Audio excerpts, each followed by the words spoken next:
The Spirit's Book, containing the principles of the Spiritist doctrine concerning the immortality of the soul, the nature of spirits and their relationships with humankind, moral laws, the present life, the future life, and the destiny of humanity, according to the teachings given by highly evolved spirits through several mediums, received and coordinated by Allan Kardec. Part 2. The Spirit World, or the World of Spirits. Chapter 6. The Return to Corporeal Life. Preludes to the Return. Do spirits know the time when they will have to reincarnate? They can sense it like a blind man who feels the fire he is approaching. They know they must return to a body just as you know you must die someday, but without knowing when it will happen. Is reincarnation therefore a necessity of spirit life, as death is a necessity of corporeal life? Yes, it is. Do all spirits concern themselves with their approaching reincarnation? There are those who never give it a thought, who do not even comprehend it. It depends on the degree of their advancement. For some, uncertainty about their future life is a punishment. Can spirits hasten or delay the moment of their reincarnation? They may hasten it through strong desire. They may also delay it if they recoil from the upcoming trial, since among spirits there are cowardly and indifferent ones. However, they do not delay it with impunity. They will suffer for it, like those who refuse the medicine that can restore them to health. If a spirit felt quite happy in an average situation among discarnate spirits and had no ambition to evolve, could it prolong its errant state indefinitely? No, not indefinitely. Advancement is a necessity, and spirits must pursue it sooner or later. All must evolve. It is their destiny. Is the union of a soul with a particular body predestined, or is the choice made at the last moment? The spirit is always designated beforehand. In choosing the trial it wishes to undergo, the spirit asks to reincarnate, and God, who sees and knows everything, sees and knows beforehand that a particular soul will unite with a particular body. Does a spirit have the right to choose the body it will enter, or does it only choose the kind of life that will serve as its trial? It may also choose its body, because the bodhi's imperfections will be the trials that will help its advancement if it overcomes the obstacles it encounters thereby. This choice is not always up to the spirit, but it may at least ask for it. Could it happen that there might be no spirit who is willing to incarnate in a particular unborn child? God would provide for this. When a child is to be born viable, it is always predestined to have a soul. Nothing is created without a design. Can the union of a spirit with a particular body be imposed by God? Such a union may be imposed in the same way as the spirit's other trials, especially when it is not yet able to make a conscious choice about the matter. Moreover, as expiation, a spirit may be compelled to unite with the body of a particular child who, by its birth and the position it will have in the world, may become a means of punishment for that spirit. If it just so happened that several spirits presented themselves to occupy the same body, how would the decision be made among them? Several spirits could very well request the same body, but in such cases it is God who decides which one is best suited to fulfill the mission for which the child is destined. But, as I have already said, the spirit is designated before the instant in which it is to join the body. Is the moment of incarnation accompanied by a state of confusion similar to the one following discarnation? The confusion is much greater, and especially much longer. At death, a spirit escapes slavery. At birth, it enters it. Is the moment of incarnation a solemn one for the spirit? Does it accomplish it as something serious and important? The spirit is like a traveler embarking on a dangerous voyage, not knowing if he will meet death on the waves ahead. Is a spirit's uncertainty as to the probability of successfully enduring the trials it will experience in life a cause of anxiety before its incarnation? It is a cause of great anxiety because the trials of its existence will either delay or hasten its evolution, depending on whether they are born well or badly. At the moment of its reincarnation, is the spirit accompanied by spirit friends who come to assist with its departure from the spirit world, just as they come to meet it when it returns?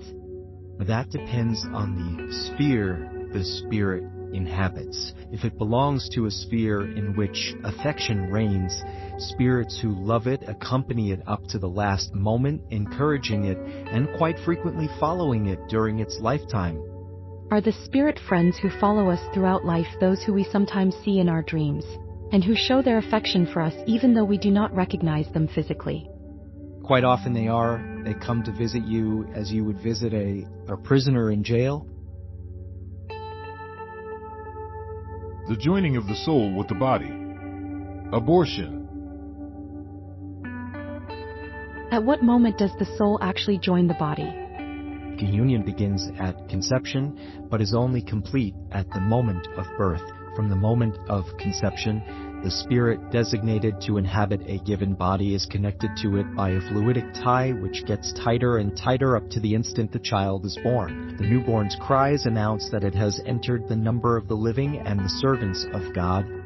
Is the union between the spirit and body definitive from the moment of conception? During this first stage, could the spirit refuse to inhabit the body that has been designated for it?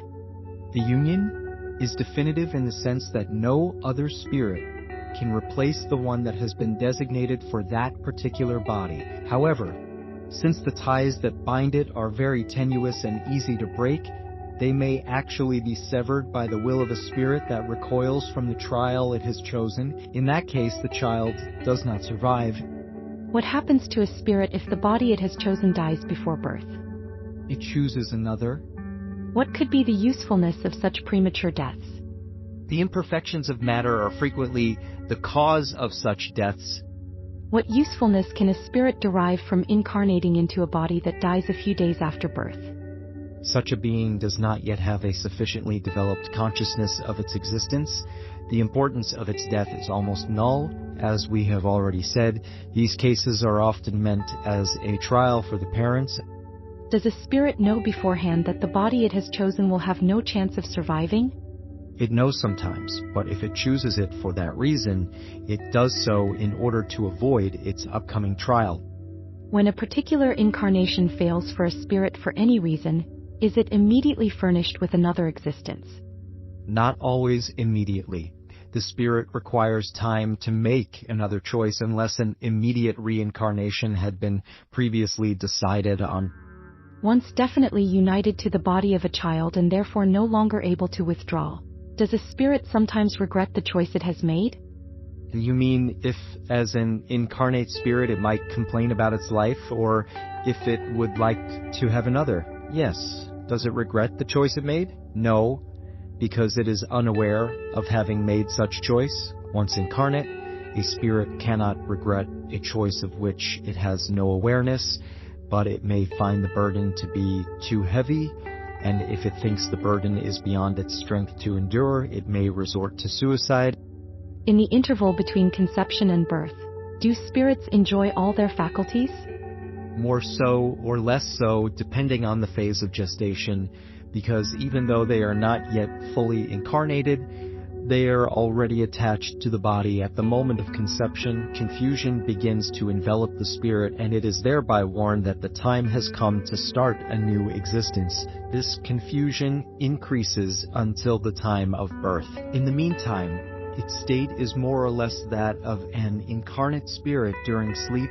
As the moment of birth approaches, its ideas are erased, as well as its memory of the past, which it is no longer conscious of once it returns to life on the earth. But this memory returns little by little when it re-enters the spirit state. At the moment of birth, do spirits immediately recover the fullness of their faculties? No. The faculties develop gradually with the organs. Spirits find themselves in a new existence and must learn to use their bodily instruments. Their ideas return little by little, like those of individuals who wake up from sleep to find themselves in a different situation than the one they were in the day before. Since the union of a spirit with its body is not complete and definitely consummated until after birth, can the fetus be considered as having a soul? The spirit who must animate it exists outside of it, so to speak. Strictly speaking, the fetus has no soul since the current incarnation is only in the process of being accomplished. Nevertheless, the fetus is linked to the soul that it will have. As medical science has pointed out, there are infants who, even in their mother's womb, have no possibility of surviving. For what purpose does this occur?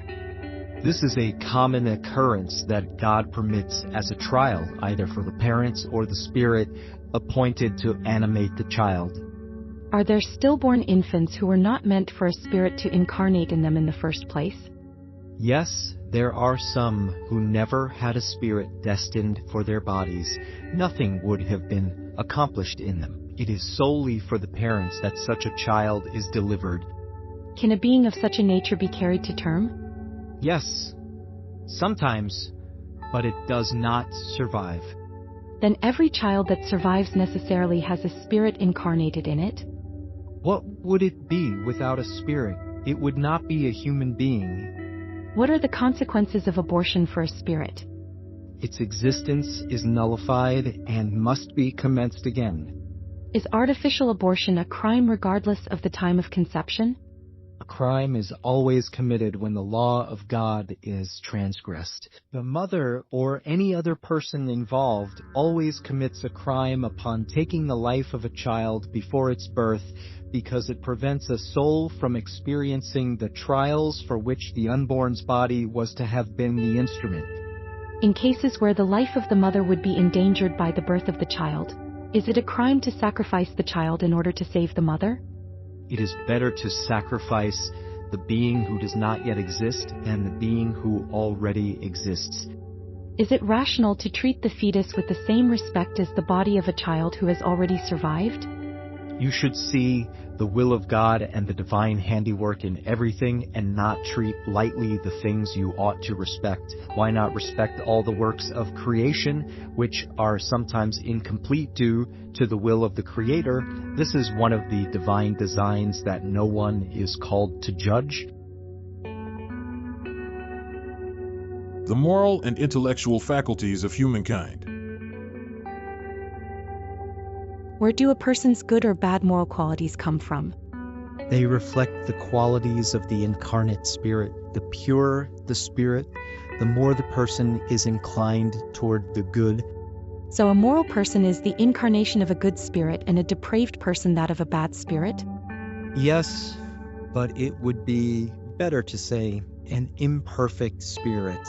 Otherwise, one might believe in spirits who will always remain bad, those you call demons. What is the character of the individuals in whom frivolous and foolish spirits are incarnated? They are thoughtless, cunning, and sometimes malicious beings. Do spirits possess any passions that do not belong to humankind? No, otherwise they would have passed them on to you. Is it one and the same spirit who gives an individual his or her moral and intellectual qualities? Certainly it is one and the same, and such qualities will depend on the degree of the spirit's evolution. Individuals do not have two spirits within them.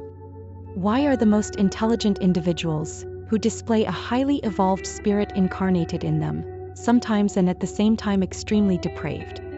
It is because the incarnate spirit is not sufficiently purified, and it yields to the influence of other spirits who are even worse. A spirit progresses in an imperceptible ascending forward progression, but this progress is not accomplished simultaneously in all senses. During one period, a spirit may advance in knowledge, during another, in morality. What about the opinion according to which the various moral and intellectual qualities of humans are the product of many different spirits incarnate in them, each possessing a special aptitude? If you reflect on it, you will realize how absurd that is. A spirit must possess all aptitudes, and in order to progress, it needs a unified will. If a person were a collection of spirits, this unified will would not exist. He or she would possess no individuality, because at death all those spirits would be like a flock of birds escaping from a cage. People often complain that they do not understand certain things, but it is interesting to notice how they multiply their problems when they have a very simple and natural explanation right there in their own hands. This notion is another example of taking the effect for the cause. It attributes to the human being what the pagans attributed to God. They believed in as many gods as there were phenomena in the universe. However, the sensible persons among them saw nothing more in those phenomena than effects having as their cause a sole God. The influence of the organism. Upon joining the body, does a spirit identify itself with matter? Matter is no more than the spirit's envelope, as clothing is the bodice envelope. Upon joining the body, a spirit preserves the attributes of its spirit nature. Does a spirit exercise its faculties with full liberty after its union with a body? The exercise of its faculties depends on the organs serving as their instruments. They are weakened by the density of matter. Then accordingly would the material envelope be in? Yes, and exceedingly opaque. Is the free exercise of the soul's faculties dependent on the development of the bodily organs? The organs are the instruments for the manifestation of the soul's faculties. This manifestation depends on the degree of the respective organ's development, just as the excellence of a piece of work depends on the excellence of the tool. Could one infer from the influence of the organs a connection between the development of the cerebral structure and the moral and intellectual faculties? Do not confuse the effect with the cause. The spirit always possesses the faculties that are proper to it. Thus, it is not the organs that give it its faculties, but rather the faculties that stimulate the development of the organs. According to this view, does the diversity of aptitudes among individuals stem solely from the condition of their spirit? Solely is not the exact term. The qualities of the spirit, who may be more advanced or less so, are the basis for this diversity. However, we must take into account the influence of matter because it hinders to a greater or lesser degree the exercising of these faculties. Mental impairment, insanity. Is there any basis for the opinion that mentally impaired individuals have a soul of a little evolved nature? No, they have a human soul that is frequently more intelligent than you might think, and it suffers from the insufficiency of its means to communicate as a mute suffers from the inability to speak. What is the aim of providence in creating unfortunate beings like the mentally impaired? The spirits who dwell in such bodies are expiating past wrongs. They suffer from their constraints and from the impossibility of expressing themselves because of undeveloped or defective brains. Then is it inaccurate to say that organs do not exercise any influence on the faculties? We have never said that organs have no influence at all.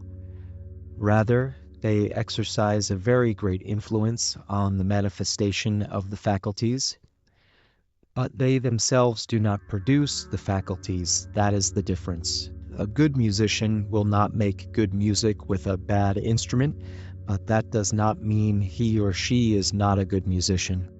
What could possibly be the merit in the existence of beings who, like the mentally impaired, can do neither good nor evil and therefore cannot progress? It is an expiation imposed for their having abused certain faculties in a former life.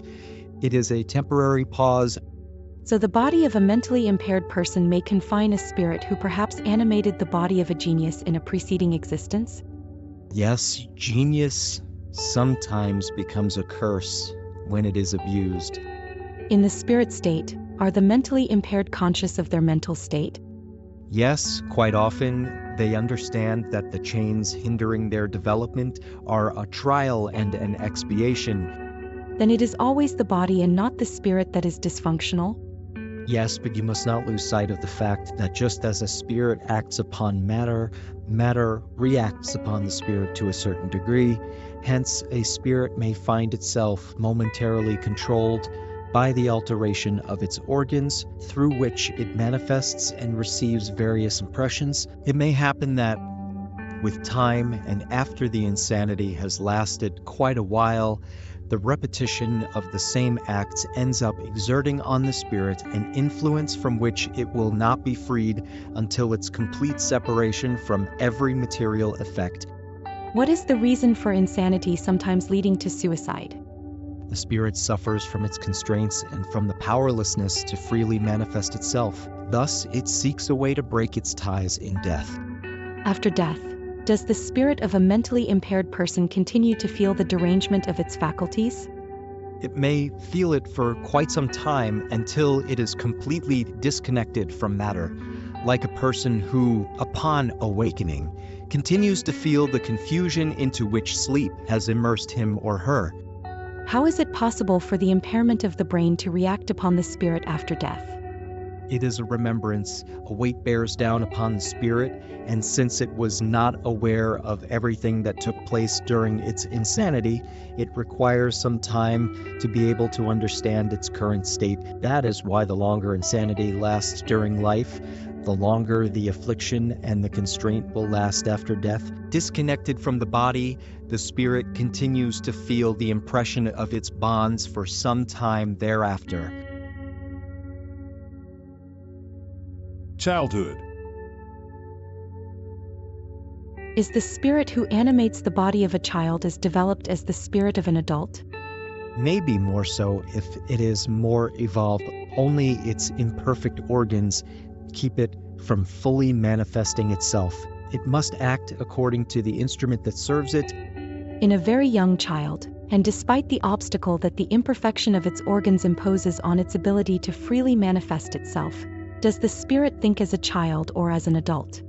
While a child, it is natural that the as yet undeveloped organ of intelligence cannot provide it with all the intuition of an adult. Its intelligence is therefore quite limited until age matures its reason. The confusion accompanying incarnation does not cease suddenly at birth, but only dissipates gradually with the development of the organs.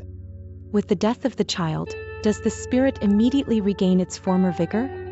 It should, since it has been disencumbered from its physical envelope. Nevertheless, it does not regain its former lucidity until the separation is complete, that is, until there is no longer any connection between the spirit and the body at all. Does the incarnate spirit suffer from the constraint imposed by the imperfection of its organs during childhood? No childhood is a necessity. It is natural and corresponds to the designs of providence. It is a time of repose for the spirit. What is the usefulness of a spirit having to go through childhood? A spirit incarnates in order to perfect itself during childhood. It is more accessible to the impressions it receives, and which may assist in its progress. Persons in charge of its education should contribute towards this goal. What is the reason for the change that occurs in its character at a certain age, particularly upon leaving adolescence? Is it the spirit that changes? It is because the spirit recaptures its true nature and reveals who it really was prior to its present incarnation. You do not know the secrets that children conceal behind their innocence. You do not know what they are, what they have been, or what they will be. Nevertheless, you love and cherish them as though they were a part of you. This happens to such a degree that the love of a mother for her child is reputed to be the greatest love that one being may have for another. Why do even strangers feel sweet affection and display tender benevolence towards a child? Do you know? No? Well, I will explain it to you. Children are beings whom God has sent into a new existence so that God is not accused of excessive severity.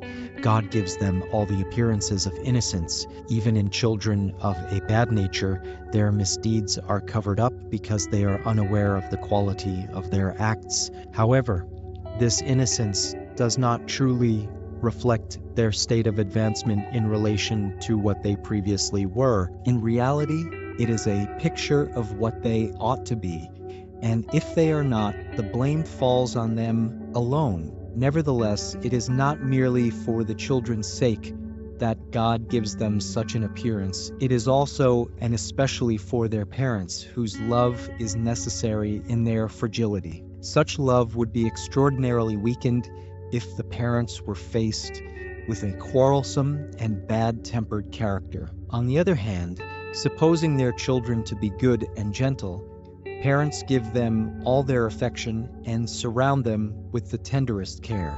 However, when children no longer need the protection and assistance that has been given to them for 15 or 20 years, their true and individual character emerges in all its nakedness. Their character remains good if it was fundamentally good in the first place, but it will always display nuances that were hidden during early childhood. You can see that God's ways are always the best, and that when one has a pure heart, they are easily explained. In fact, ponder the possibility that the spirit of the child who is born among you may have come from a world on which it had acquired altogether different habits. How would you want this new being to remain in your midst with passions so diverse from yours, inclinations and tastes entirely opposite to yours? How would you want it to incorporate itself into your environment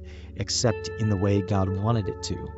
That is, after having experienced the sieve of childhood. In this phase are mixed all the thoughts, all the characteristics, and all the varieties of beings generated by that multitude of worlds on which individuals develop. Upon dying, you yourselves will also be in a sort of childhood in the midst of new family members. In your new non-terrestrial existence, you will be ignorant of the habits, the customs, and the forms of relationships of that world, and you will have difficulty in managing a language you are not used to, speaking a language more alive than your thought is today. See number 319.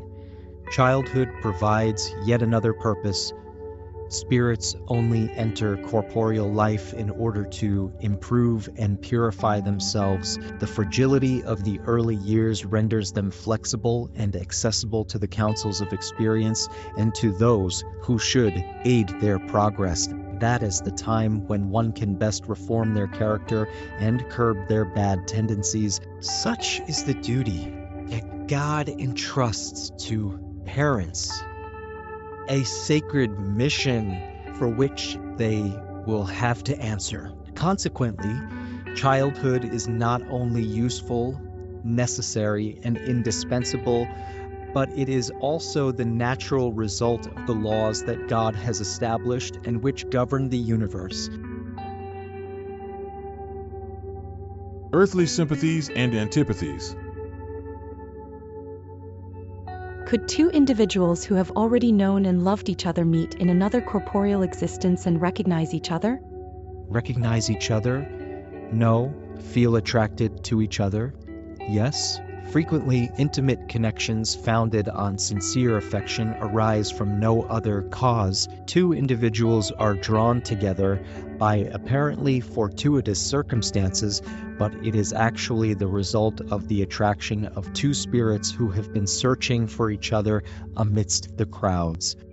Don't they find great pleasure in being able to recognize each other?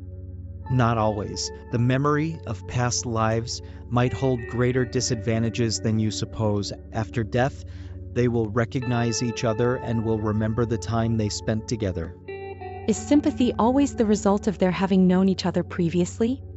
No two spirits who have affinities naturally search for each other without their having been previously acquainted as incarnates. Wouldn't the encounters which sometimes occur between certain persons, and which are attributed to chance, be the effect of a kind of sympathetic relationship? Among thinking beings, there are connections that you do not yet know anything about. Magnetism is at the core of this science, which you will later comprehend better. Where does the instinctive repulsion come from when certain individuals meet each other for the first time? They are antipathetic spirits who perceive and recognize each other without ever having spoken to each other. Does the antipathy between two individuals arise first in the one whose spirit is worse or in the other whose spirit is better? It arises in both, but the causes and effects are different. The bad spirit feels antipathy towards anyone who may be able to judge and unmask it. Upon seeing a person for the first time, it perceives that that person will disapprove of it. Its dislike then changes into hatred and envy, which inspire it with the desire to do bad things. The good spirit, on the other hand, is repulsed by the bad one because it knows the other will not understand it and that neither shares the same sentiments. However, aware of its higher moral principles, it feels neither hatred nor jealousy toward the other. It is content to simply avoid and pity it. Forgetfulness of the past. Why does the incarnate spirit lose the memory of its past? Human beings cannot and must not know everything. God, out of divine wisdom, wills it to be this way. Without the veil that hides certain things from them, they would be dazzled, like one who passes suddenly from the darkness into the light. By forgetting their past, they are more fully themselves in the present. How can individuals be responsible for their deeds and redeem their wrongs if they cannot remember them? How can they profit from the experience acquired in lives that have fallen into forgottenness? We could understand that life's tribulations might be a lesson for them if they could remember what had caused them in the first place. But since they do not remember them at all, each existence is as if it were the first, and it is thus that they are always having to start over. How can this be reconciled with the justice of God?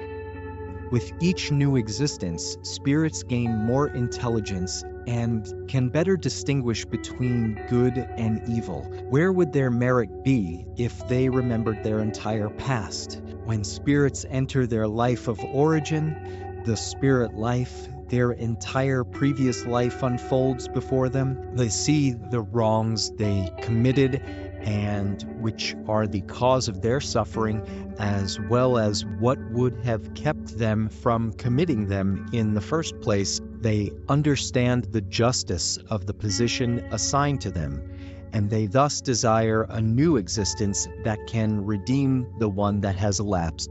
They seek trials similar to those they have already experienced, or struggles they believe will be appropriate for their advancement. They ask spirits who are of a higher order to help them in the new task that they are about to undertake, for they know that the spirit who will be given to them as their guide in that new existence will endeavor to enable them to repair their wrongs of the past by giving them a sort of intuition about them. This same intuition is the thought, the wrongful desire which frequently assaults you and which you instinctively resist most of the time, attributing your resistance to the principles you have received from your parents. However, it is the voice of conscience speaking to you, and this voice is a memory of the past, a voice that warns you not to fall into the errors you committed previously. In that new existence, if a spirit endures its trials with courage and resists them, it evolves and will ascend in the spirit's hierarchy when it returns to be among them.